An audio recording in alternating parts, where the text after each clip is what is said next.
c'est moi qui prends le relais. Donc, aujourd'hui, ça va être l'organisme d'Ira Laval qui va venir présenter l'offre de service de son organisme. Et dans le fond, je suis toujours accompagnée de Sophie qui enregistre la conversation. C'est la dernière de la saison. Après ça, les prochaines vont arriver juste en septembre. On va présenter un calendrier probablement vers la fin août des dates et de la formule et dans le fond des organismes communautaires du calendrier. Donc, même procédé que d'habitude. Les questions vont être traitées à la fin dans la conversation.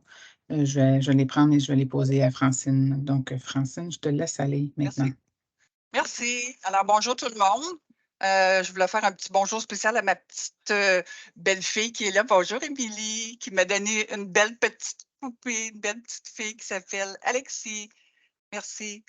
Bon, alors, OK, alors on va commencer. Je ne sais pas si la plupart connaissent DIRA, mais en tout cas, on va essayer de vous expliquer ça en détail aujourd'hui. DIRA Laval, c'est un organisme communautaire qui est sans but lucratif qui a été fondé en 2002. Et la raison pourquoi ça avait été fondé, c'est qu'il n'y avait pas de système qui aidait les gens il y avait un système pour ceux qui vivaient, ça s'appelait la QDR, là, mais pour j'essaie juste de trouver le bon mot, là. Quand c'était individuellement pour aider les gens, il n'y avait pas d'organisme. Alors à ce moment-là, c'est pour ça que ça a été fondé pour que ça cesse la violence, les abus, la négligence que nos aînés vivaient, qui vivent toujours et de plus en plus avec la population qui vieillit beaucoup. Alors, c'est ça, ça a été en 2002 que ça a été créé par M. Gilles Fournier, qui était ici il y a quelques années. On va aller à la prochaine, s'il vous plaît. Alors, instaurer un système efficace de défense individuelle des aînés victimes d'abus de maltraitance, comme j'ai expliqué tantôt. Alors, on travaille en collaboration avec le service de police. Dans le fond, on est tous des partenaires avec la police de Laval, l'urgence sociale, le CIS de Laval, la Commission des droits de la personne, le curateur public, le CAVAC, toutes les institutions financières et les partenaires communautaires de Laval. Alors, nous, dans le fond, on est un bras droit, un partenaire du CIS qui nous finance pour soutenir les travailleurs sociaux et tous les joueurs dont on vient de parler. On fait aussi de la sensibilisation et de la prévention auprès des aînés. La prochaine, s'il vous plaît. Alors, la sensibilisation et la prévention, c'est très important aussi parce que on va dans les organismes communautaires, on va dans les centres communautaires, on va dans les RPA et on va présenter, sensibiliser nos personnes aînées, dépendamment du temps, là, parce qu'on a toujours, ça change souvent. De ce temps-ci, c'est beaucoup de fraudes amoureuses. Alors, on doit s'ajuster souvent avec ce qu'il y a sur le marché. Alors, je dis le marché parce que nous, c'est notre marché, les aînés. Alors, on essaie toujours d'ajuster nos présentations selon ce qui se passe parce qu'il y a tellement de changements aussitôt que ça se découvre de la façon qu'ils font leurs choses et qu'on met des restrictions, les fraudeurs vont changer de façon de faire pour attaquer justement nos aînés au niveau des fraudes. On en a beaucoup, beaucoup de fraudes amoureuses de ce temps-ci. J'en ai jusqu'à 300 000 là, qui sont faites frauder. Fait que dans le fond, on sensibilise beaucoup les banques aussi, d'essayer de dire aux banques, faites attention, voici les signes, pourquoi vous devez faire attention, qu'est-ce que vous devez surveiller et nous téléphoner pour que nous, on puisse agir le plus tôt possible pour pas que la personne arrive puis que son patrimoine est tout, qu'il ne reste plus rien parce qu'elle ils croient tellement de la façon qu'ils font leur pitch, là, dans le fond, sur Internet. À la fin, ils sont quasiment mariés, puis ils ont des enfants, puis les aînés croient ça. Là. En tout cas, c'est spécial. On n'embarquera pas là-dedans, mais c'est quelque chose de quand même assez spécial.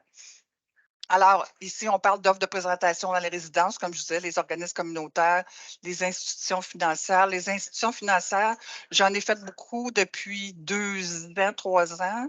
Depuis la loi 115, ça, c'est une nouvelle loi qui nous donne plus de pouvoir au niveau des banques et de tous les professionnels pour essayer comment je pourrais bien dire ça, de faire attention puis de les sensibiliser à ce qui se passe. Là, je m'excuse parce qu'il y a quelqu'un qui parle en arrière. Excuse-moi, Louise. C'est parce que je suis en train de faire une présentation. C'est parce qu'on essaie de sensibiliser les banques pour justement les prévenir et de quoi faire pour pas que ça continue, pour pas non plus dilapider, comme je disais tantôt, le- le- les aînés, leurs avoirs. Alors, on intervient, on a un service d'écoute qui dure 24 heures dans la demande d'aide. Habituellement, dans 24 heures, on va les rappeler. On fait aussi des accompagnements auprès des tribunaux administratifs du logement, aux commissions des normes de l'équité, santé, sécurité au travail, commission aussi des droits de la personne. CNESST, c'est lorsque une personne âgée peut perdre son travail. Moi, j'ai déjà assisté des gens qui avaient perdu leur travail, puis on avait fini par prouver que c'était à cause de l'âge. Et on avait réussi à gagner cette cause-là parce que la personne faisait son travail, mais eux voulaient aller avec du personnel plus jeune. Alors, moi, je l'avais amené au tribunal. On avait placé la plainte et puis ça s'était résolu. On avait fait une entente. Au tribunal administratif du logement, c'est que souvent les aînés, les logements ici, c'est une grosse partie aussi de nos cas. On en fait peut-être 150 par année. Les aînés sont très vulnérables parce que souvent, ils vont demander de faire des réparations dans leur logement, soit dans un RPA ou dans un logement régulier. Et les propriétaires, souvent, ne prennent pas ça au sérieux, puis ils laissent aller. Bon, on a déjà vu une dame là, qu'elle avait été 3-4 mois qu'elle n'avait pas eu de toilette. Et puis, en tout cas, vraiment là, des drames là, qui sont des fois là, qui sont presque impensables, mais qui arrivent. Alors, c'est notre but, notre objectif de les amener devant le tribunal et de faire payer cette personne, que ce soit le propriétaire, pour les services que cette personne-là n'a pas eu. On a déjà eu avec des douches aussi qui n'ont pas fonctionné. Ils devaient se laver avec des seaux. En tout cas, c'est très triste de voir ça des fois, les gens, de quelle façon ils sont traités parce qu'ils sont des aînés. Et les droits de la personne, bien, souvent, les droits de la personne, on les accompagne lorsqu'il y a de l'exploitation financière, parce que souvent, les gens qui sont en période d'évaluation, pour leur aptitude, il y a beaucoup d'exploitation financière. Alors, à ce moment-là, nous, on va accompagner les gens, on va leur suggérer, s'ils veulent naturellement, de faire une plainte. On va déposer une plainte à la Commission des droits de la personne et on va les accompagner dans leur cheminement. Alors, c'est ça. Les problématiques rencontrées cette année en 2021-22, je n'ai pas la dernière année, mais cette année, on a fait au-dessus de 400, mais l'année dernière, on en a fait 363 à Laval. Alors, comme vous voyez, les abus financiers font partie de la plus haute, c'est les plus gros problématiques qu'on a, puis c'est les plus complexes aussi. Mais de plus en plus, ça devient de plus en plus facile parce qu'on a beaucoup on a beaucoup de partenaires à Laval. On est partenaire avec le CIS, la Ville de Laval, les policiers, comme je disais tantôt. Alors, à ce moment-là, lorsqu'on agit, on peut agir assez vite et d'arrêter la propagation lorsqu'il y a un abus financier. Les abus physiques, les abus psychologiques, souvent sont reliés avec les abus financiers. On aide aussi les gens à remplir des formulaires et des lettres, que ce soit pour le gouvernement ou autre. On a une bénévole aussi qui fait des déclarations de revenus. On parle aussi de mandat, succession au testament, parce que souvent les gens nous appellent pour soit une succession ou ils ont des questions sur les testaments et les mandats, parce que ça aussi, c'est assez complexe. Pour nous, c'est facile parce qu'on est dedans, mais il y a tellement de sortes de mandats et aussi pour les successions, c'est assez complexe, alors on peut lui donner des informations. La négligence, problèmes de santé mentale et problèmes difficiles aussi, problèmes familiaux, souvent les enfants qui sont à la maison qui ne partent pas puis qui causent toutes sortes de problèmes à leurs parents. Problèmes financiers, problèmes liés au logement, comme je parlais tantôt, il y en a 147.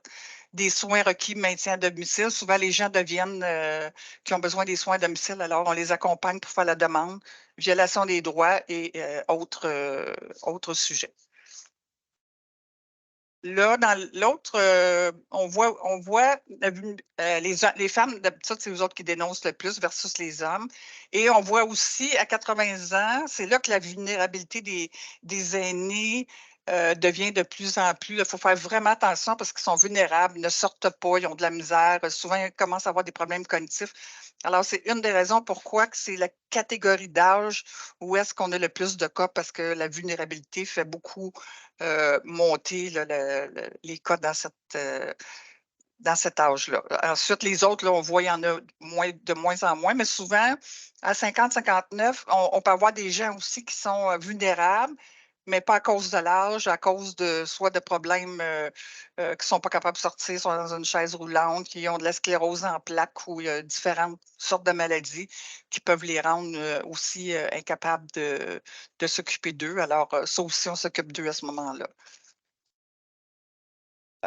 Les programmes offerts, on a Initiative de travail de milieu auprès des aînés, on appelle ça ITMAV. Ce programme vient en aide aux aînés vulnérables en situation de fragilisation. Alors, ça l'aide à briser l'isolement. En plus de ça, nous favorisons l'autonomie des personnes aînées en les mettant en relation avec les ressources pertinentes. Alors, Lynn, son travail, elle, c'est du fait du repérage. Ce programme est relié avec le secrétariat aux aînés. Et puis, ils vont repérer les aînés vulnérables qui ont besoin soit d'assistance pour faire des activités, qui ont besoin de transport adapté, qui ont besoin de parler, briser la solitude, l'isolement. Alors, Lynn, c'est son travail de repérer ces gens-là. Ça fait quand même 5 ans que ce programme-là existe. On a aussi le programme communautaire des bénévoles en matière d'impôts. Alors, ça, c'est notre bénévole Diane qui fait des impôts pour les personnes aînées avec, dépendamment des revenus. Là, c'est tout sur notre site Internet, mais cette année, on a fait quand même une soixantaine. Il y a Hélène, qui le ministère des Affaires municipales d'habitation. Alors, on a un autre programme qui s'appelle Regard sur le bail, pardon. Alors, à ce moment-là, on aide les aînés et on les accompagne, surtout pour les gens dans les RPA. C'est pour les gens dans les RPA. Alors, ceux qui ont des problèmes ou qui veulent se faire accompagner pour signer leur bail parce que c'est assez compliqué et complexe, surtout avec les annexes et tout ce qui en est aujourd'hui, ou s'il y a des litiges, si les augmentations sont exagérées, sont excessives. Alors, Hélène, c'est son travail d'aller voir ces gens-là. Elle peut aller avec les gens aussi signer des bails et s'il se faut aussi, elle les accompagne au tribunal administratif du logement. Ça fait 3 ans qu'on a ce programme-là. Alors, ici, les dossiers, on le voit par région. Chamédé, il y en a beaucoup parce que c'est une grosse région. Il y a plus de population, est plus grosse. On a du Vernet 16, Fabreville, Laval-des-Rapides. Alors, c'est ça. Ça, c'est tous les territoires nous, on dessert à travers Laval au complet. Ensuite, sur l'autre, vous allez voir, tous nos services sont gratuits et confidentiels. Ça, c'est sûr, c'est de plus en plus confidentiel et on a aussi une nouvelle loi 25 qui vient de sortir, dont on doit aussi ajuster des choses parce que d'ici septembre, il faut vraiment de plus en plus devenir vigilant de ce côté-là parce que le gouvernement nous l'oblige. Alors, la prochaine, c'est notre mécanisme de référence. Alors, on répond aux demandes individuelles et spécifiques à la maltraitance. Ça peut être la victime, ça peut être un voisin, un ami, ça peut être une travailleuse sociale, un médecin, une banque. On a beaucoup de demandes aussi des banques. Comme je dis, la police aussi, le tribunal administratif du logement aussi nous réfère des gens. Et aussi, on parle d'organismes communautaires, la QDR, la FACDOC, le CATAL et les banques ou les caisses aussi. Moi, j'ai fait la tournée de Laval avec la banque et les caisses. Alors, depuis que j'ai fait la tournée avec la police de Laval, depuis ce temps-là, on a de plus en plus de demandes qui viennent ici. Et c'est bien aussi parce qu'on prévient beaucoup de continuation. On peut arrêter l'hémorragie lorsqu'on le prend à temps. Alors, les personnes ressources, il y a moi qui est directrice générale et intervenante, Louise intervenante. Là, vous avez Lynn qui est intervenante de milieu, Hélène au RPA et Joanne qui est mon adjointe administrative. Moi aussi, je fais partie de plusieurs comités. Le PIC, alors le PIC, c'est pour ceux qui ne connaissent pas ça, on appelle ça c'est un processus d'intervention concertée. Alors, nous, à Laval, vu que Tira Laval est ici, c'est moi, j'en fais partie, mais ce n'est pas partout à travers le Québec. C'est des programmes qui sont partout à travers le Québec et toutes sortes de joueurs différemment ça peut être du CIS de Laval, ça peut être des banques, des autorités du marché financier. On se rassemble tous ensemble pour discuter de cas où on fait des soutiens conseils pour discuter de certains cas pour aider les travailleurs sociaux ou moi si on a des problèmes. Alors ça, c'est fantastique. CCVML, c'est la concertation pour la maltraitance et du vieillissement à Laval. Et aussi, on a un comité pour la marche du 15 juin pour la bientraitance des aînés. Alors ça, c'est quelques comités dont moi, je fais partie. Et nos heures d'ouverture, c'est du lundi au vendredi de 8h30 à 16h30. Alors, on est assez facile d'accès. Comme je vous dis, les problématiques, on travaille beaucoup avec la ligne aide à but aîné aussi pour nous refaire tout ce qui est Laval est référé ici. Alors, on fait des conférences partout à travers. On a une quinzaine de conférences aussi, là, que ce soit sur la maltraitance des aînés, les mandats, les bails, je ne me souviens pas toutes par cœur, mais on a une quinzaine de sortes de conférences qu'on peut faire là aussi lorsqu'on fait notre sensibilisation, notre prévention auprès des aînés. Alors, c'est la période de questions. Je pense que c'est Cynthia qui va. C'est quoi des exemples un peu d'interventions que tu peux faire, Francine, pendant que les Oui. questions vont rentrer? Oui. Des exemples si on parle d'abus financiers. Écoutez, j'en ai tellement eu que j'essaie d'en trouver une bonne. Ben, à un moment donné, j'ai eu un monsieur de Québec qui a téléphoné qui me dit ma mère demeure à Laval et puis elle pense qu'elle subit de l'abus financier de la part de mon frère qui était le mandataire. Alors, moi, je suis allée, je me suis présentée. Lui, ça a donné qu'il était là. Alors, il m'a fermé la porte au visage parce qu'il ne voulait pas que je rentre là-bas. Mais j'ai pas rentré tout de suite, mais j'ai téléphoné au policier, puis j'ai fini par rentrer. Lui, il avait quitté. Alors, finalement, ce que je peux vous dire dans ce cas-là, parce que ça a été quand même assez long, c'est que ce monsieur-là prenait les cartes, il y avait une carte de crédit au nom de lui et sa mère. Il s'était ouvert une marge de crédit. Et il s'était acheté un auto, en tout cas. À la fin, au bout de ce cas-là, il avait pris comme 150 000. Puis la dame, elle se doutait qu'il faisait ça, puis il payait ses comptes avec ça. Il y avait une carte de crédit Costco. Une chance que la dame elle s'en est aperçue parce que je pense qu'il n'aurait pu rien rester. Puis la problématique, c'est que ces gens-là vivent en résidence, ça coûte cher.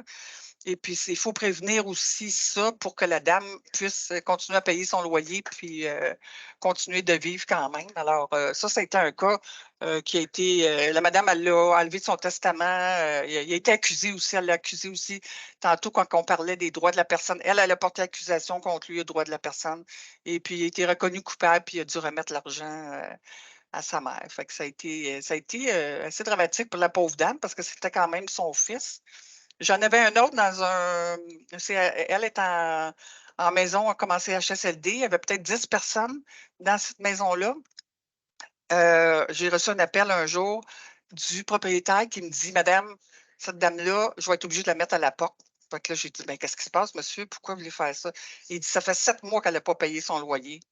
J'ai dit OK, avez-vous parlé? Ben, il dit c'est pas elle, c'est sa fille qui paye son loyer parce que sa fille est mandataire. J'ai dit OK, parfait. Fait que là, j'ai fait des démarches. Je suis allée à la banque. Là, j'ai commencé à regarder ce qui se passait. La banque avait bien collaboré. Alors, ce qui se passait, c'est que la femme, aussitôt qu'elle recevait ses chèques, la fille venait retirer l'argent, puis elle ne payait pas les frais de sa mère. Alors, ça a été toute une affaire parce que le cas avait été amené au tribunal administratif du logement, puis était sous bord d'être évincé. Fait que ça, c'était triste parce qu'on ne voulait pas ça. Fait qu'on a réussi à prendre des arrangements avec la dame et la banque. Et la fille, on l'a tassée. On a mis le curateur public est devenu mandataire. Et le curateur public a commencé à repayer les dettes tranquillement. Puis le propriétaire a accepté que la dame reste là. Alors, c'est assez drastique des fois. C'est triste. Souvent, c'est drôle, c'est les enfants. Quand on voit ça, c'est les enfants. C'est toujours les gens les plus proches de ces gens-là qui sont ceux qui abusent des personnes aînées.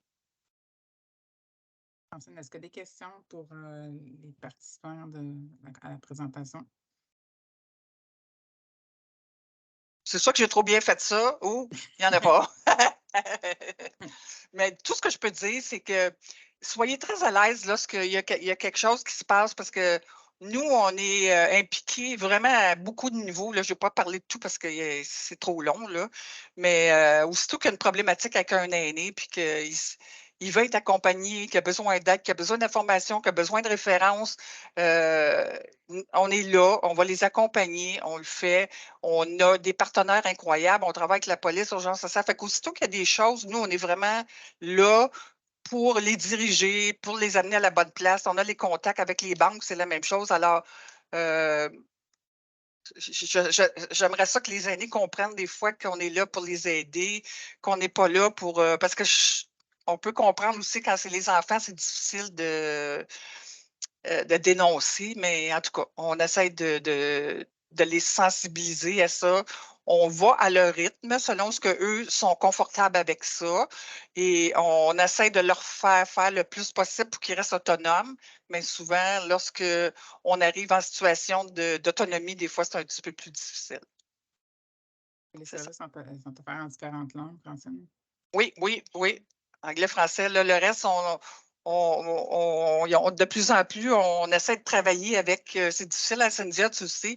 On a fait des traductions avec des clients de plusieurs langues, là, que ce soit chinois, espagnol, grec. On a tout fait, mais c'est très difficile de rejoindre ces gens-là à cause de différentes cultures ces gens-là sont plus ensemble, ils ne veulent pas mettre leurs problèmes à des étrangers. Alors, mais on commence à en avoir un petit peu. Moi, des Grecs, j'en ai eu, des Italiens, j'en ai eu, fait que ça commence un petit peu plus à venir, mais on essaie de travailler la nouvelle génération qui s'en vient pour que les prochaines générations interculturelles, on soit prêts pour eux, pour les aider.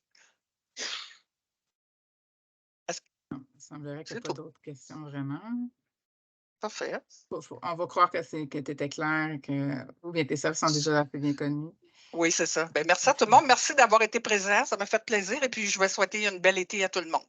L'enregistrement, je rappelle que les enregistrements de ces présentations-là sont sur le site de la table de concertation des aînés, sur le site YouTube de la table de concertation des aînés. Vous avez juste à aller sur le site de la table de concertation du site Web et vous allez avoir tous les liens de YouTube ou sur l'intranet du CIS de Laval. Je sais qu'il y a des petites modifications qui s'en viennent, là, une relocalisation des capsules, mais sinon, sur la table de concertation des aînés, ils sont tous là. Donc, ben, merci beaucoup à tout le monde de votre participation encore une fois. Ben, merci à tout le Merci monde. Francine, merci Sophie. Merci. Et, Bye, ben, Émilie. bon été. Bye. Bonnes Bye vacances tout bye. le monde. Toi aussi, ma belle. Bye. Merci, Bye. bye. Bye.